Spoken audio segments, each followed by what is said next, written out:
Hello, linear algebra students. We're looking at section 6.1.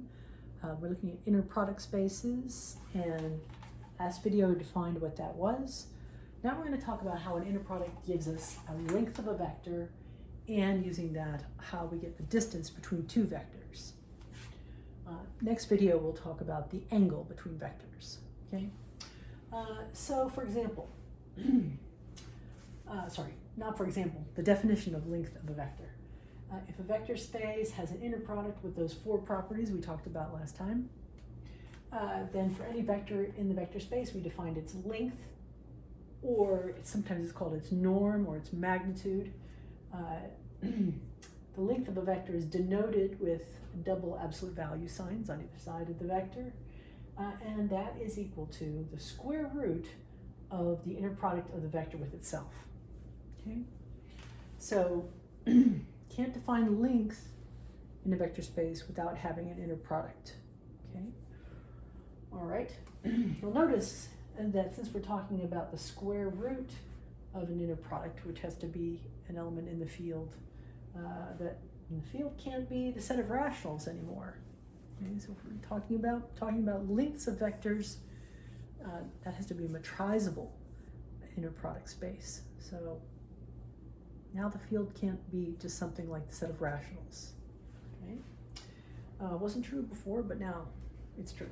Okay, so for example, the vector space is R2, and the inner product of two vectors is U and V is U transpose multiplied by the identity matrix times V.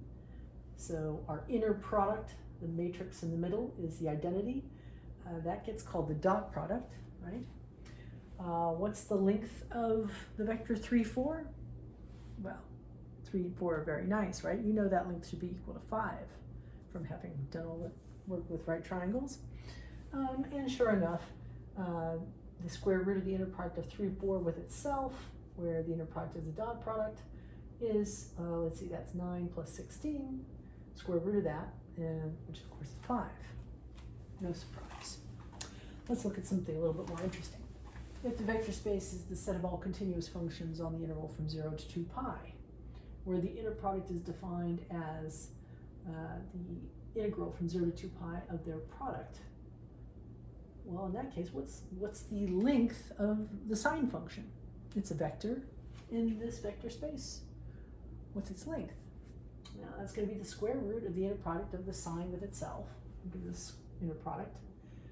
We showed last video how that's definitely an inner product. And that's the square root of the integral from 0 to 2 pi of sine of x times sine of x, or the integral of the sine squared. Well, you remember your trig identities, right? Sine squared of x is the same thing as 1 minus the cosine of 2x over 2. And I'm taking the integral of 1/2 minus the integral of the cosine of 2x. End up getting that the scalar, that is the length of the sine of x, is the square root of pi.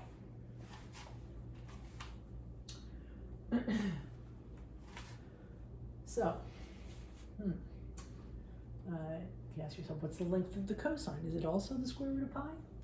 Stop the video, you try that. Other functions in the set of continuous functions on the closed interval from 0 to 2 pi. Good old x squared minus 1. What's its length? That's not going to be quite so pretty. It's the square root of the inner product of x squared minus 1 with itself, which is the square root of the integral from 0 to 2 pi of x squared minus 1, the quantity squared, which is x to the 4th minus 2x squared plus 1. Okay, integrating that's going to be easy. Evaluating that from 0 to 2 pi is not bad. Take the square root of all that, and you get this lovely number that is the length of the x squared minus 1. The square root of 2 pi to the 5th over 5 minus 2/3 times 2 pi cubed plus 2 pi. Square root of all that. Well, so vectors that you might not have thought of as having a length before, unlike say in R2 or R3, where we're using the dot product, which gives us our usual geometry, right? The length of a vector is kind of understandable.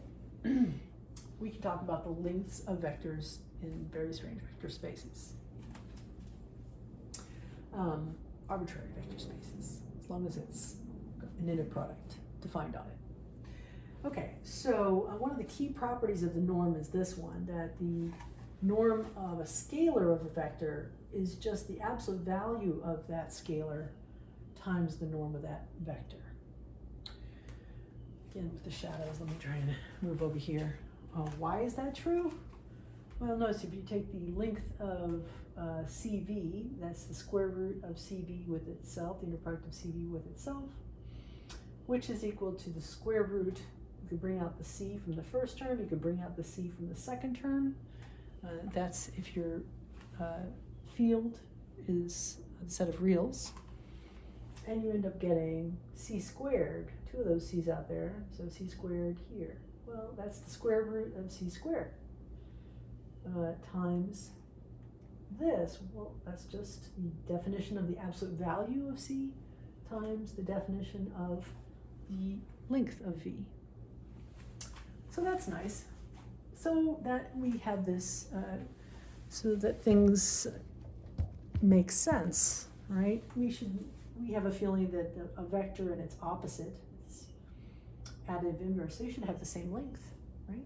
So we have two vectors here, one ends at 1, 3, and the other one ends at -1, -3. They should have the same length. And sure enough, the length of -1, 3 is equal to the length of a -1 scalar times 1, 3, which is equal to the absolute value of -1 times the length of 1, 3.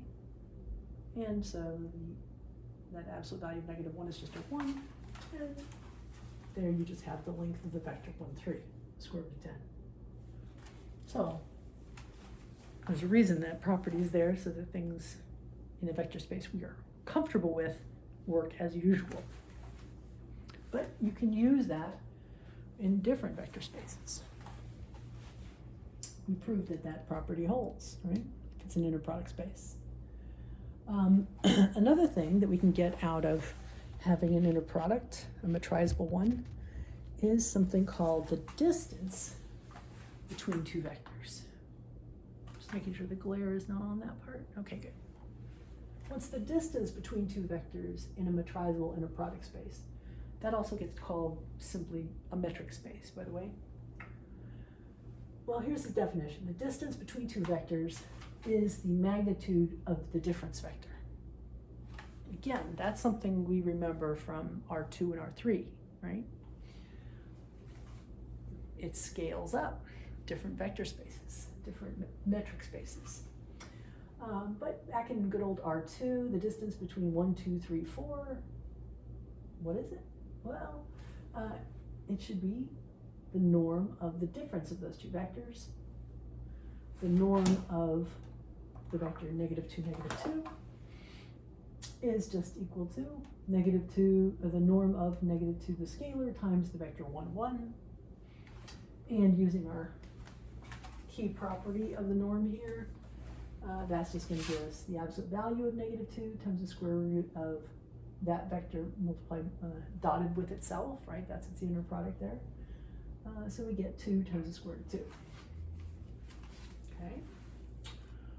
How about now in a different setting? We have two vectors in the set of continuous functions from 0 to 2 pi. What's the distance between those two functions? That's kind of different, right?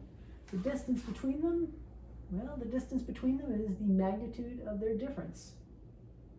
So it's the magnitude of cosine of x minus the sine of x, which by definition, the magnitude is equal to the square root of the inner product of that thing with itself. And that's equal to the square root of the integral from 0 to 2 pi of cosine of x minus the sine of x times itself, so that quantity squared.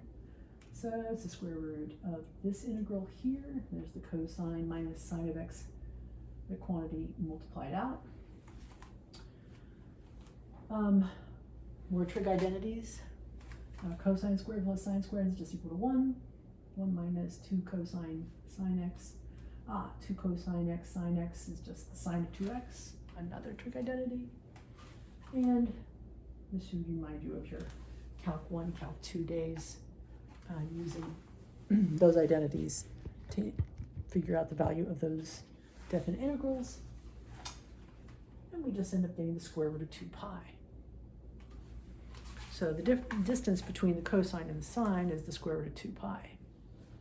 And you can think of any continuous functions on the interval from 0 to 2 pi. Find the distance between those functions in this metric, this way of defining the distance, the magnitude of the difference of the vectors. Okay, so next video, we're going to define and look at examples of talking about the angle between two vectors, not just in R2 and R3, but also in a function space